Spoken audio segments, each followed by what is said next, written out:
大家好，欢迎收看这期节目。这几天美国大选像一场真人秀一样，牢牢地抓住了人民的眼球。现在走在街上，如果你看到一个朋友，不跟他聊几句美国大选，你都感觉不好意思跟人打招呼。但从10月3号开票日开始到现在，美国大选已经持续了4天时间了。在这4天时间还没选出来一个总统，让人感觉有一些意兴阑珊，有一些审美疲劳。作为一个10几年的这个金融行业的从业者来讲，我们看看除了看热闹的同时，能不能从这个美国大选里学到一些金融知识。那我们现在就假设如果你手里有一张选票，你要去行使你的权利去了。现在呢，你到了投票站，你左看看拜登，右看看特朗普，你觉得这两个人都不太靠谱。这个时候呢，我猜你心里会有2个问题。第一个问题是为什么只有这2个人可供选择呢？其实我们知道，除了这2个人还有一些其他的候选人，但是呢，主要的就是这个民主党和共和党的候选人。第二个问题你可能要问了，我各方面都比这2个人强，为什么我不能去竞选总统？那回答你这2个问题呢，就要引入今天的第一个经济学常识了，就是垄断。垄断呢非常好理解，就是几个大的公司联合起来去控制着这个市场份额。那在这个垄断的这个概念里边呢，有2个非常经典的模型，也就是这个单一垄断和双寡头垄断。单一垄断呢，就是市场上只有1个公司；双寡头垄断呢，就是市场上有2个公司。那你可能要问了，为什么没有3个公司的垄断、4个公司的垄断呢？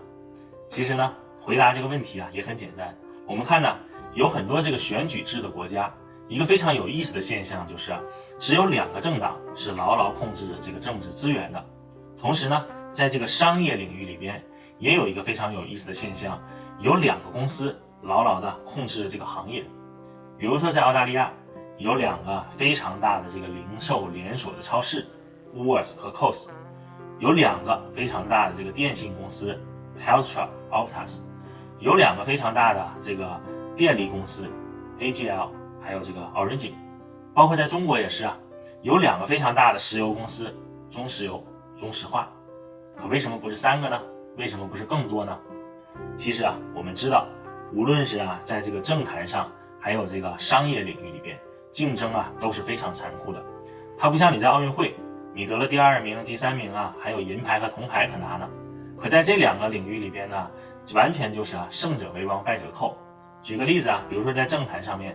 只有拿到这个最多选票的人，他才能够从政。同时在这个商业领域呢，只有这个商业领域里边最大的这个公司，它才有这个研发发展的能力，它才有这个控制市场的话语权，它才有这个控制这个上下游议价的这么一个能力。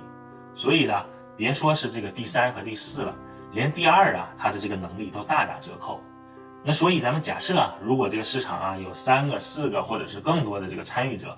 那你看着这个一家独大的时候你会有一个什么样的诉求呢？其实非常简单，后边的这些公司有可能通过这个兼并和重组，重新组成一个大的公司来对抗这个 number one。 在政坛也是，如果有一些小的政党想要参政议政的话，他们呢会联合起来组成一个相对有实力的政党去对抗这个一家独大。这也就是为什么双寡头垄断作为一个非常经典的案例，非常普遍的原因了。那回答你的第2个问题，为什么你不能去参选总统？这个就要从这个垄断的特点来讲了。如果一个行业已经实现垄断，它是会有以下这么几个特点的。比如说呢，它的这个进入机制非常的严格，它呢需要有大量的资金作为后盾支持，它呢要有非常完备的上下游关系，它要有自己独特的技术。总结呢就是一句话，它要有和这个垄断公司不一样的核心竞争力，它才能进入这个行业。那现在看你了，虽然你觉得你自己各方面比这个拜登和特朗普都强，可是呢，你从头到尾检视了一下自己，你没有从政的经验，你没有大量的资金作为支持，你呢也没有很多的支持者来支持你参选，同时你也没有太多的人脉，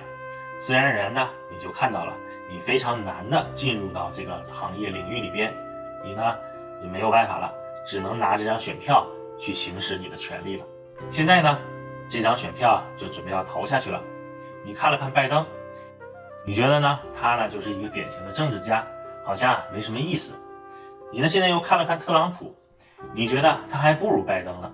我猜这个时候啊，你会想到特朗普在过去4年实施的一些政策，你觉得呢？这些政策都非常的反感。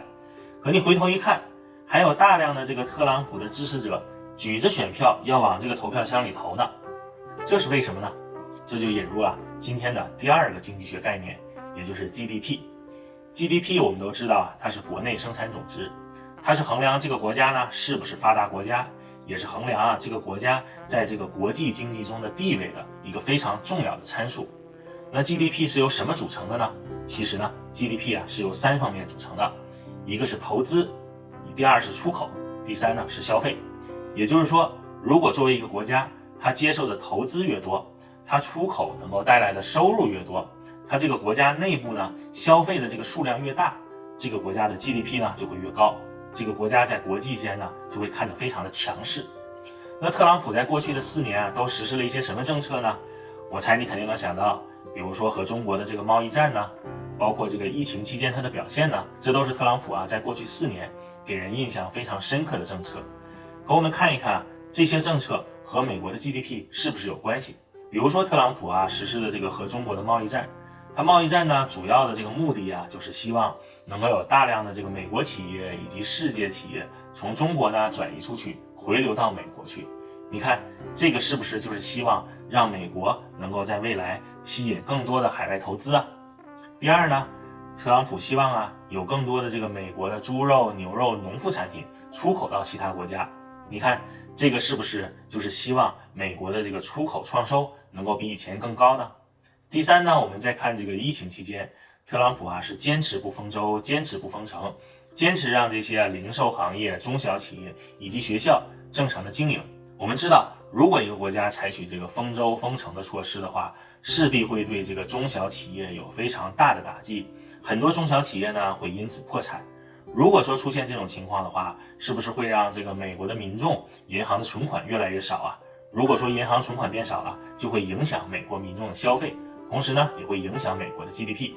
所以呢，我们看，虽然这个我们好多人都觉得特朗普过去执行的政策是有问题的，但他的这个政策是紧紧围绕着这个 GDP， 也就是投资、出口和消费来制定的。可以说，美国过去4年这个经济逐年的好转，其实呢，特朗普也是有一定的贡献的。这也就是为什么我们现在还能看到很多特朗普的支持者这么一个非常重要的原因。这时呢，你手里拿着这张选票，我猜你现在马上就要投给特朗普了。我呢，在你身后轻轻地拍了一下你。我要问你一个问题：特朗普我们都知道他是一个非常成功的商人，可是成功的商人能做一个合格的政治家吗？这就引入了今天的第3个经济学的知识，也就是规模经济。规模经济呢，我们简单一点说，就是集中你的优势资源做一件事情，而不是把你的资源都分散开做不同的事情。换句话说呢，就是把你有限的精力放在你最擅长的方面上，才能达到利润的最大化。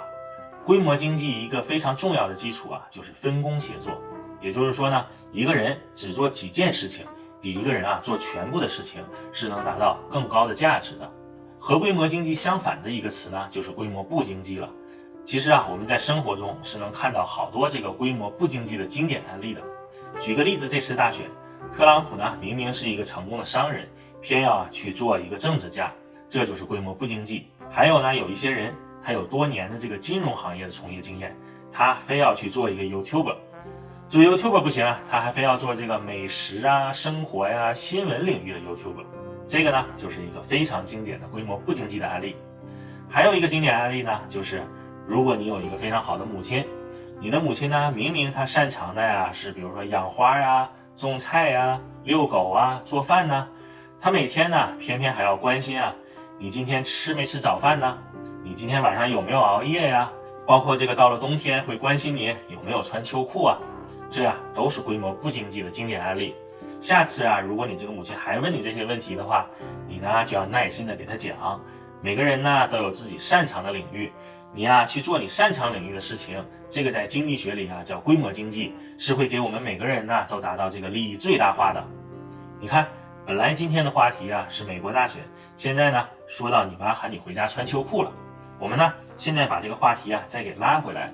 虽然呢这个美国大选啊可能快要结束了，但其实啊我们从里边呢还能看到很多财务方面呢、金融方面啊、其他各个方面的知识。那下一期啊我们就讲一讲我们从美国大选能够学到哪些方面的财务知识。我们就下期见了，拜拜。